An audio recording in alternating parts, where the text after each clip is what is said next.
الرحمن الرحیم الحمد للہ رب العالمین والعاقبۃ للمتقین والصلاة والسلام علی اشرف الانبیاء والمرسلین اما بعد فاعوذ باللہ من الشیطان الرجیم بسم اللہ الرحمن الرحیم لقد کان لکم فی رسول اللہ اسوۃ حسنہ صدق اللہ العظیم۔ ناظرین کرام السلام علیکم ورحمۃ اللہ وبرکاتہ۔ پروگرام جستجو میں دل کی اتھاہ گہرائیوں سے میں آپ میں سے ہر ایک کو خوش آمدید کہتا ہوں۔ امید کرتا ہوں آپ تمام احباب بخیر و عافیت ہوں گے، اور یہ دعا کرتا ہوں کہ اللہ کریم آج کی رات اور آنے والے دن کے ہر طرح کے شر سے ہم میں سے ہر ایک کی حفاظت فرمائے، اور اللہ رب العزت آج کی رات اور آنے والے دن کی ہر طرح کی خیر و برکت سے ہم سب کو حصہ نصیب فرمائے۔ جو زندگی گزر چکی اس میں ہونے والی خطاؤں کو اللہ رب العزت معاف فرمائے، اور آئندہ آنے والی زندگی کو اللہ رب العزت ہر طرح کی بیماریوں، پریشانیوں، بے سکونیوں، مصیبتوں سے بچاتے ہوئے خیر و عافیت، صحت، تندرستی، سلامتی، ایمان اور انسانیت کے لیے منفعت والا بنائے۔ ناظرین کرام، پروگرام جستجو کے اندر ہر ہفتے کی شام ہم بات کیا کرتے ہیں نبی کریم صلی اللہ علیہ وسلم کی سیرت طیبہ کے حوالے سے، اور یہ سلسلہ جاری ہے۔ نبی کریم صلی اللہ علیہ وسلم کی ولادت طیبہ کے پہلے کے حالات کے حوالے سے ہم نے گفتگو کی، پھر اس کے بعد آپ کی ولادت بسعادت کے وقت ہونے والے مختلف معجزات کا تذکرہ کیا گیا، پھر بعد کے اندر آقا کریم صلی اللہ علیہ وسلم کا بچپن، لڑکپن، جوانی، اعلان نبوت، اور پھر نبی کریم صلی اللہ علیہ وسلم نے مکہ مکرمہ کے اندر جو اعلان نبوت کے بعد سال بتائے ان کے حوالے سے ہم نے گفتگو کی۔ پھر ہم مدینہ طیبہ کے حالات و واقعات پہ بات کرتے رہے، ہجرت کے واقعات کو بیان کیا، اور پھر ساتھ ساتھ اس سے حاصل ہونے والے اسباق کو بھی ہم ساتھ ساتھ بیان کرتے چلے گئے۔ یہ نبی کریم صلی اللہ علیہ وسلم نے ایک طرف تو وہ جو مکہ مکرمہ کے اندر حیات مبارکہ کے سال بتائے تھے، خاص طور پر اعلان نبوت کے بعد، جہاں پہ وہ ایک عظیم مشکلات کا سامنا آپ کو کرنا پڑ رہا تھا۔ اس کے بعد آج اتفاق کی یہ بات ہے کہ حج ہی کے یہ ایام شروع ہو چکے ہیں، اور ہم نبی کریم صلی اللہ علیہ وسلم کے حجۃ الوداع کے حوالے سے آج انشاءاللہ گفتگو بھی کریں گے، کیونکہ اسی سال کو ہم آ پہنچے ہیں۔ 9 اور 10 ہجری کے کچھ واقعات ہم نے آپ کے سامنے رکھنے ہیں، لیکن یہ سارا واقعہ جب اس کو میں پڑھتا ہوں، یہ نظر کے سامنے آتا ہے، تو ایک عجب ایک ایمان کو تازگی بھی حاصل ہوتی ہے، اور ساتھ ایک عظیم آقا کریم صلی اللہ علیہ وسلم کی حیات طیبہ کے اندر ایک عظیم موٹیویشن بھی ہے۔ یعنی آج کل لوگ سیلف ہیلپ کے لیے مختلف بکس، سیمینارز وغیرہ کو جوائن کرتے ہیں، مختلف کورسز کو جوائن کر رہے ہوتے ہیں کہ ہم سیلف امپرومنٹ ہو جائے، ہمارے اندر ایک موٹیویشن آئے، ہم کچھ بڑا اچیو کرنا چاہتے ہیں۔ آقا کریم صلی اللہ علیہ وسلم کی حیات مبارکہ ایک بہترین نمونہ ہے کہ اللہ رب العزت نے جو قرآن حکیم کے اندر ارشاد فرمایا نا کہ لقد کان لکم فی رسول اللہ اسوۃ حسنہ، کہ نبی کریم صلی اللہ علیہ وسلم کی زندگی تمہارے لیے ایک بہترین نمونہ ہے، تو اس کی جھلک آقا کریم صلی اللہ علیہ وسلم کی حیات مبارکہ کے اندر بار بار مختلف امور کے حوالے سے ہمیں نظر آتی ہے۔ تو اس چیز کو انشاءاللہ میں آگے بھی ذرا تفصیل سے ذکر کروں گا، لیکن ہم نے پچھلی بار ذکر کیا تھا غزوہ تبوک کے حوالے سے۔ غزوہ تبوک سے فاتحانہ واپسی کے بعد ارد گرد کے جتنے بھی مختلف قبائل تھے، حتیٰ کہ روم تلک اس کی بات جا پہنچی تھی، اور لوگوں کے دلوں میں مسلمانوں کا ایک رعب قائم ہو چکا تھا۔ اب جوک در جوک لوگ نبی کریم صلی اللہ علیہ وسلم کی خدمت میں حاضر ہو کر اسلام قبول کر رہے تھے، اسی لیے 9 ہجری کو عام الوفود بھی کہا جاتا ہے، وفود کا سال، کیونکہ اس میں قبائل جوک در جوک، لوگ، قبیلے، پورے گروہ وفود کی صورت میں حضور کی خدمت میں حاضر ہوتے اور اسلام قبول کرتے چلے جاتے۔ انہی میں سے ایک قبیلہ دوس بھی تھا کہ جو نبی کریم صلی اللہ علیہ وسلم کی خدمت میں حاضر ہوا اور انہوں نے اسلام قبول کیا۔ ان کے جو سردار تھے حضرت طفیل بن عمرو دوسی علیہ رحمہ رضی اللہ تعالی عنہ، آپ نے بہت پہلے اسلام قبول کر لیا تھا۔ تو حضرت طفیل رضی اللہ تعالیٰ عنہ اپنی قوم کو اللہ کی طرف بلاتے، نبی کریم صلی اللہ علیہ وسلم کی رسالت کی خبریں انہیں بتاتے، اور آقا کریم صلی اللہ علیہ وسلم کی تعلیمات ان کے سامنے بیان کیا کرتے، مگر ان کے کانوں پہ جوں تک نہ رینگتی، کوئی سننے کو تیار ہی نہیں تھا۔ آپ ان کو بتاتے رہے، سمجھاتے رہے، پھر حضور کی خدمت میں حاضر ہوتے، عرض کرتے یا رسول اللہ صلی اللہ علیہ وسلم وہ تو سننے کو تیار ہی نہیں ہے۔ آقا کریم صلی اللہ علیہ وسلم مزید انہیں حوصلہ دیتے، پھر وہ واپس جاتے، اور وہی تبلیغ کا سلسلہ سالوں تک جاری رہا، مگر کوئی بات سننے کو تیار نہ تھا۔ پھر ایک روز حضرت طفیل رضی اللہ تعالیٰ عنہ نے حضور کی خدمت میں حاضر ہو کے عرض کیا کہ یا رسول اللہ صلی اللہ علیہ وسلم آپ دعا فرما دیجئے نا، میں تو اتنے برسوں سے انہیں آپ کی طرف، اللہ کے دین کی طرف بلا رہا ہوں، مگر وہ سننے کو تیار ہی نہیں ہے، آپ دعا فرما دیجئے ان کی ہدایت کے لیے، تو مجھے یقین ہے کہ اللہ کریم آپ کی دعا کی برکت سے انہیں ہدایت عطا فرما دے گا۔ تو آقا کریم صلی اللہ علیہ وسلم نے دست دعا دراز کیے اور بارگاہ الہی میں عرض کیا اللہم اہد دوسا، اللہم اہد دوسا، اللہم اہد دوسا، الہ العالمین قبیلہ دوس کو ہدایت عطا فرما دے۔ الہ العالمین انہیں ہدایت عطا فرما دے، الہ العالمین انہیں کفر و شرک کی ظلمتوں سے نکال کر ایمان کی کرنیں اور ایمان کی روشنیاں نصیب فرما دے۔ چنانچہ حضرت طفیل رضی اللہ تعالیٰ عنہ واپس گئے تو قوم کے دل بدل چکے تھے، اور وہ پوری کی پوری قوم، پورا جو ایک گاؤں تھا، اس تمام لوگ آپ کے ساتھ آئے اور نبی کریم صلی اللہ علیہ وسلم کی خدمت میں حاضر ہو کر انہوں نے اسلام قبول کر لیا۔ اسی طرح نجران عیسائیوں کا ایک مرکز تھا، اور وہاں پر بہت ہی پریکٹسنگ اور بہت زیادہ اپنے اس دین کے حوالے سے ایسے لوگ موجود تھے کہ جو بڑی ہی ایک اپنے دین کے ساتھ لگاؤ اور قلبی کیفیت ان کی بڑی مضبوط تھی، اور وہ بھرپور طریقے سے اس پہ اپنی سمجھ کے مطابق عمل بھی کیا کرتے عیسائیت پہ، اور ساتھ اس کی تبلیغ بھی کرتے اور دوسروں تک بھی اسے پہنچایا کرتے تھے۔ تو یہ نجران کے کچھ عیسائی یہ بھی انہی دنوں نبی کریم صلی اللہ علیہ وسلم کی خدمت میں حاضر ہوئے، اور انہوں نے آ کر نبی کریم صلی اللہ علیہ وسلم سے کچھ سوالات کیے۔ انہی سوالات میں سے ایک سوال یہ بھی تھا کہ آپ جناب عیسیٰ علیہ السلام کے بارے کیا کہتے ہیں؟ نبی کریم صلی اللہ علیہ وسلم سے جب یہ سوال کیا گیا تو اللہ رب العزت نے قرآن حکیم کے اندر آیت مبارکہ نازل فرمائی، ان مثل عیسیٰ عند اللہ کمثل آدم خلقہ من تراب ثم قال له کن فیکون۔ اللہ رب العزت کا یہ کلام پاک جب نبی کریم صلی اللہ علیہ وسلم نے ان عیسائیوں کے سامنے رکھا تو وہ ماننے سے انکاری ہو گئے۔ وہ کہنے لگے یہ کیسے ہو سکتا ہے، کیونکہ وہ تو ابن اللہ حضرت عیسیٰ علیہ السلام کو کہا کرتے کہ آپ اللہ کے بیٹے ہیں، جبکہ اس آیت مبارکہ کے اندر یہ کہا گیا کہ اللہ کے ہاں حضرت عیسیٰ علیہ السلام کی مثال حضرت آدم علیہ السلام کیسی ہے، کہ جس طرح سے اللہ رب العزت نے حضرت آدم علیہ السلام کو بغیر باپ اور بغیر ماں دونوں کے تخلیق فرمایا، مٹی سے انہیں پیدا کیا، انہیں بھی اللہ رب العزت نے اپنی قدرت کاملہ سے بغیر باپ کے تخلیق فرما دیا۔ تو وہ ماننے سے انکاری ہوئے، حجت کرنے لگے، بحث کرنے لگے، تو نبی کریم صلی اللہ علیہ وسلم نے فرمایا آؤ پھر مباہلہ کر لیتے ہیں، یعنی تم ہمارے خلاف دعا مانگو، ہم تمہارے خلاف دعا مانگیں گے، اور پھر جو حق پہ ہوا وہ بچ جائے گا اور دوسرے پر اللہ کی لعنت حاضر ہوگی۔ تو رات کو یہ لوگ واپس چلے گئے، اگلی صبح یہ بھی پوری تیاری کے ساتھ نکلے، اور ادھر سے آقا کریم صلی اللہ علیہ وسلم نے حضرت حسن رضی اللہ تعالیٰ عنہ، حضرت حسین رضی اللہ تعالیٰ عنہ، سیدتنا فاطمہ الزہرا رضی اللہ تعالیٰ عنہ، اور جناب سیدنا علی المرتضیٰ رضی اللہ تعالیٰ عنہ کے ساتھ اب تشریف لائے۔ وہ قرآن حکیم کے اندر اس واقعے کا ذکر فرمایا فَقُلْ تَعَالَوْا نَدْعُ أَبْنَاءَنَا وَأَبْنَاءَكُمْ وَنِسَاءَنَا وَنِسَاءَكُمْ وَأَنفُسَنَا وَأَنفُسَكُمْ ثُمَّ نَبْتَهِلْ۔ تم بھی اپنے قوم قبیلے کے ساتھ آؤ، اپنے بچوں کو لے کے آؤ، اپنی فیملی کو لے کے آؤ، ہم بھی اپنی فیملی کے ساتھ، بچوں کے ساتھ، اپنے گھر والوں کے ساتھ آئیں گے، اور آ کر ایک دوسرے کے لیے دعا مانگتے ہیں، پھر جو حق پہ ہوا وہ بچ جائے گا اور دوسرے پر اللہ کی لعنت اور اس کا غضب نازل ہوگا۔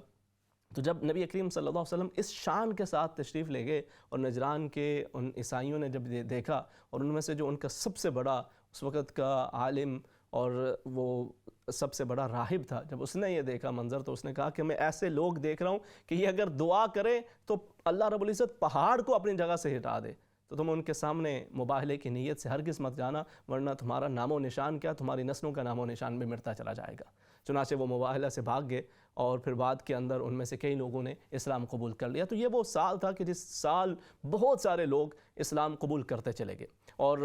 وہ ایک جو شورشوں کا اور ایک جو غزوات کا اور ایک جو ایک مختلف طرح کے جو لوگ تکالیف پہنچانے کا ارد گرد کا ایک کوششیں کیا کرتے تھے، وہ تمام تھم گیا، اور ایک مسلمانوں کو قدر سکون حاصل ہو گیا۔ تو اب ایسے میں نبی کریم صلی اللہ علیہ وسلم نے 9 ہجری کو حج کرنے کا ارادہ فرمایا، مگر پھر بعد کے اندر آپ نے خود اسے 10 ہجری تلک کے لیے ملتوی کر دیا، اور حضرت ابوبکر صدیق رضی اللہ تعالی عنہ کو 300 صحابہ کے ساتھ روانہ فرما دیا سوئے حرم۔ حضرت ابوبکر صدیق رضی اللہ تعالی عنہ 9 ہجری کو یہ حج کے لیے آپ تشریف لے جاتے ہیں۔ یہ کس طرح سے، اور پھر نبی کریم صلی اللہ علیہ وسلم نے کس طرح سے حج کا یہ فریضہ ادا فرمایا، اس واقعے کو ذکر کرنے سے قبل تھوڑا سا ہم حج کا ایک بیک گراؤنڈ اس کو بھی ذرا ذکر کر لیتے ہیں، کیونکہ یہ انبیاء کرام علیہم السلام کا ایک سلسلہ جاری رہا کہ جو ہر دور کے اندر اللہ رب العزت کے حضور حاضر ہو کر اپنی محبتوں کا اظہار کرتا رہے، اور اس میں بالخصوص اس کا جو تذکرہ اللہ رب العزت نے قرآن حکیم کے اندر جناب سیدنا ابراہیم علیہ السلام کے حوالے سے کیا ہے، اسی کے حوالے سے بات وہیں سے شروع کر لیتے ہیں اس حج کے اس سفر کے حوالے سے، کہ اللہ رب العزت نے جو فرمایا کہ وَإِذْ يَرْفَعُ إِبْرَاهِيمُ الْقَوَاعِدَ مِنَ الْبَيْتِ وَإِسْمَاعِيلُ رَبَّنَا تَقَبَّلْ مِنَّا إِنَّكَ أَنْتَ السَّمِيعُ الْعَلِيمُ۔ کہ حضرت ابراہیم علیہ السلام حضرت اسماعیل علیہ السلام کے ساتھ مل کر جب بیت اللہ کی بنیادوں کو بلند کر رہے تھے، جب یہ کام مکمل کر لیا تو اللہ کے حضور دعا مانگی کہ الہ العالمین، یہ جس خدمت کو تو نے ہم سے لیا ہے اسے اپنی جناب کے اندر قبول فرما لینا، کہ تو ہی سننے والا ہے، تو ہی جاننے والا ہے۔ اللہ کے حضور اپنی محبتوں کا اظہار بھی کیا، خدمت بھی کی، اور عجز و انکساری کا اظہار بھی کیا۔ جب یہ کام مکمل ہو چکا تو اللہ رب العزت نے جناب ابراہیم علیہ السلام کو حکم دیا کہ آپ لوگوں کو حج کی طرف بلاؤ۔ حضرت ابراہیم علیہ السلام اس صحرا کے اندر موجود ہیں کہ جہاں پہ کوئی سننے کو موجود نہیں، کوئی بندہ نہ بشر۔ تو عرض کیا کہ باری تعالیٰ، یہاں پہ میں کسے آواز دوں، کسے پکاروں، کون میری آواز کو سنے گا، کس تک میری آواز پہنچے گی؟ فرمایا علیک البلاغ، اے ابراہیم علیہ السلام، آپ کا کام بلانا ہے، وعلین البلاغ، اور ہمارا کام آواز کو پہنچانا ہے۔ چنانچہ حضرت ابراہیم علیہ السلام نے جب ایک پہاڑی کی چوٹی پہ کھڑے ہو کر یہ صدا لگائی کہ یا ایھا الناس، اے لوگو، اللہ کے گھر کو حاضر ہو کر یہاں پر حج کی سعادت حاصل کرو، تو اللہ رب العزت نے اس طرح سے اس آواز کو لوگوں تک پہنچانے کا اہتمام فرمایا کہ آج صدیوں بعد بھی جب حج کے مہینے آتے ہیں تو مسلمانان عالم کے دل پوری دنیا سے کشاں کشاں سوئے حرم متوجہ ہونا شروع ہو جاتے ہیں، اور لوگ دنیا کے مختلف کونوں سے اپنی محبت کے ساتھ، ادب کے ساتھ، احترام کے ساتھ سوئے حرم کھنچتے چلے آتے ہیں۔ اور پھر اس کے اندر ہر طرح کے لوگ ہوتے ہیں، وہ بھی کہ جن کو اللہ رب العزت نے بڑے مال و دولت سے نواز رکھا ہوتا ہے، وہ بھی حاضر ہو رہے ہوتے ہیں، اور کہیں وہ بھی کہ جو مالی طور پہ شاید اتنے مضبوط نہیں ہوتے، لیکن ان کے دل کے اندر وہ محبت ہوتی ہے، وہ کتنے ہی برس اپنی کمائی میں سے تھوڑا تھوڑا جمع کرتے رہتے ہیں۔ اس لیے نہیں کہ ہم نے کوئی بہت زیادہ انویسٹ کرنا ہے، ہم نے کوئی بہت زیادہ مال و دولت کو جمع کر کے کوئی اپنے بڑھاپے کے لیے ایک بڑی رقم جمع کر لینی ہے، نہیں، وہ اس لیے اسے جمع کرتے رہتے ہیں کہ تاکہ ایک رقم ہمارے پاس اس قدر جمع ہو جائے کہ زندگی کے اندر ایک مرتبہ اللہ رب العزت ہمیں حج کی سعادت عطا فرما دے۔ مجھے خود ایسے بہت سارے حجاج سے ملنے کا موقع ملا جب حرم پاک کے اندر حاضری نصیب ہوئی، تو وہ ان میں سے کئی ایسے تھے کہ جو یہ بتاتے کہ 20 سال 25 سال سے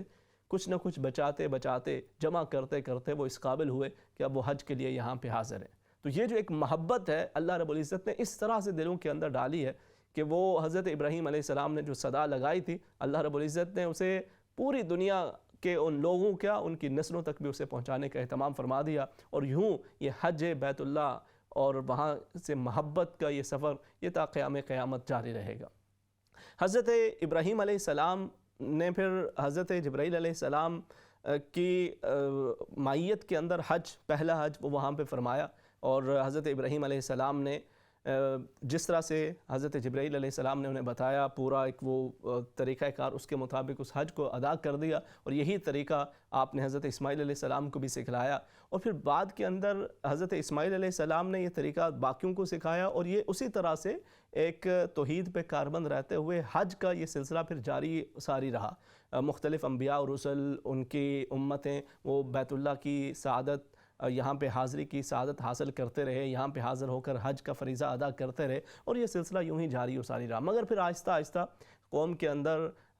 یہ شرک آتا چلا گیا، اور وہ کیسے شرک یہاں پر بالخصوص عرب کے اندر آیا تھا، میں نے آغاز کے اندر اس کی مختلف جو وجوہات تھیں ان کو تفصیل کے ساتھ ذکر کیا تھا کہ کس طرح سے شرک ان کے اندر آیا، اور کس طرح سے یہ جو اللہ رب العزت کی عبادت کے بجائے پھر یہ بتوں کی پوجا کی طرف بڑھتے چلے گئے، اور کیا اس کے اسباب بنے اس کو ہم تفصیلاً ذکر کر چکے۔ مگر پھر جب شرک آتا چلا گیا، پھر اب وہ بیت اللہ شریف کہ جو اللہ کی عبادت کا محور و مرکز تھا، اس کے اندر بھی مختلف طرح کے بت سجا دیے گئے تھے، اور پھر جب یہ لوگ یہاں پر حاضر ہوتے حج کے لیے تو بسا اوقات بلا لباس ہوتے، خواتین بڑے مختصر سے لباس پہنے ہوتی، اور کئی افراد وہ بالکل بلا لباس بغیر لباس کے یہ طواف کر رہے ہوتے۔ ان کے ذہن کے اندر یہ خیال ہوتا کہ ہم خدا کے حضور حاضر ہیں، تو جس طرح سے اس نے ہمیں تخلیق کیا تھا، اس کی محبت کا، اس کے ادب کا تقاضا یہ ہے کہ ہم اسی طرح سے وہاں پر طواف کر رہے ہوں، اور وہ ایک اپنی طرف سے ایک محبت، ادب، احترام کے اندر یہ اپنی اس سوچ کے مطابق وہ اس طرح سے یہ طواف کیا کرتے۔ پھر اس کے اندر تالیاں بجانا، شور مچانا، یہ تمام چیزیں ان کے اندر شامل ہو چکی تھی۔ پھر کئی ایسے ہوتے تھے کہ جو اپنے ساتھ اپنے بتوں کو بھی لے کے آتے تھے، ان کو بھی ساتھ رکھتے اور حج کا یہ فریضہ ادا کر رہے ہوتے۔ تو یہ سلسلہ یوں بڑھتا چلا گیا۔ اب جب نبی کریم صلی اللہ علیہ وسلم نے اعلان نبوت فرمایا، اور آپ یہاں پر مکہ مکرمہ کے اندر جتنے برس رہے تو آپ ساتھ حج کے اس سفر کے اندر شریک ہوتے رہے، اور ظاہر ہے یہی وہ موقع تھا، حج ہی کا وہ موقع تھا کہ جب بہت سارے مختلف لوگ آتے، مختلف قبائل کے لوگ یہاں پہ حاضر ہوا کرتے اور آقا کریم صلی اللہ علیہ وسلم ان کے پاس تشریف لے جاتے، انہیں حج کی اس موقع کے اوپر آپ انہیں دین کی بات سمجھاتے۔ اسی موقع کے اوپر یہیں پر منا کے اندر جب یہ حجاج کے قافلے آئے ہوئے تھے اور وہاں پر اوس اور خزرج یہ دو قبیلے جو یثرب جو اس وقت تھا، تو وہاں سے یہ دو قبیلے جب یہاں پہ آئے تو نبی کریم صلی اللہ علیہ وسلم ان کے خیمہ کے اندر جب تشریف لے گئے، یوں تو آپ کی یہ عادت مبارکہ ہوتی تھی کہ ہم تمام قبائل جو مختلف دور دراز، چونکہ پورے عرب سے لوگ وہاں پہ آتے، تو اب سب قبائل کے پاس ان کے خیموں میں تشریف لے جاتے اور انہیں حج کے اس موقع کے اوپر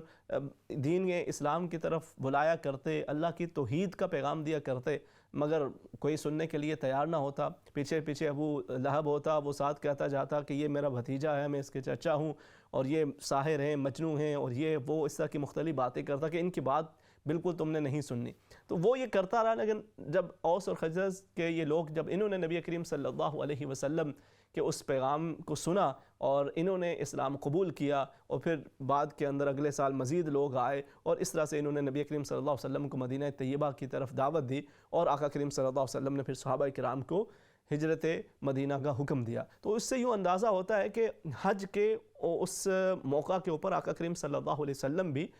حج کے اس موقع پہ حج ادا فرمایا کرتے، اور وہ کس طرح سے کس طریق کے ساتھ اس کے اندر کوئی زیادہ روایات موجود نہیں ہیں، لیکن بہرحال جب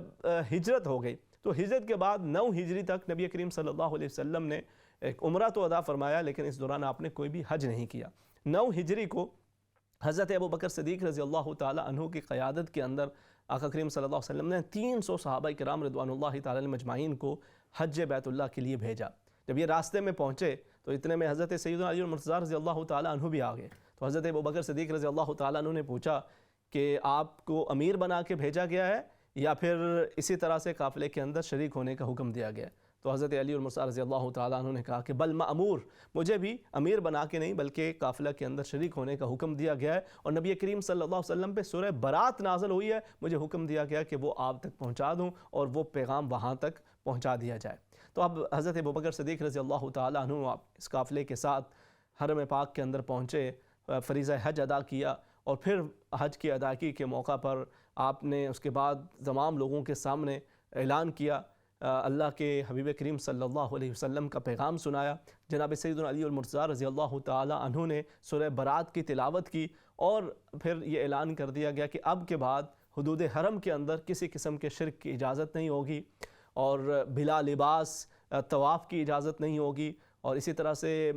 جو شور و غل کرنا، تالیاں بجانا اور اس طرح کی اوٹ پٹانگ حرکتیں کرنا، یہ تمام چیزیں ممنوع ہوں گی، اور اس کا اعلان کر دیا گیا، اور حدود حرم کے اندر ہر طرح کے شرک کو اور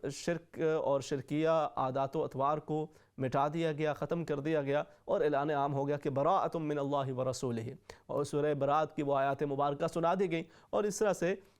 یہ اپنے فریضہ حج کو مکمل کر کے واپس آ گئے۔ اب 10 ہجری کے اندر آقا کریم صلی اللہ علیہ وسلم نے خود حج کا ارادہ فرمایا۔ جب آپ نے حج کا ارادہ فرمایا اور اس کی خبر صحابہ کرام رضوان اللہ تعالی علیہم اجمعین کو ملی، تو ارد گرد یہ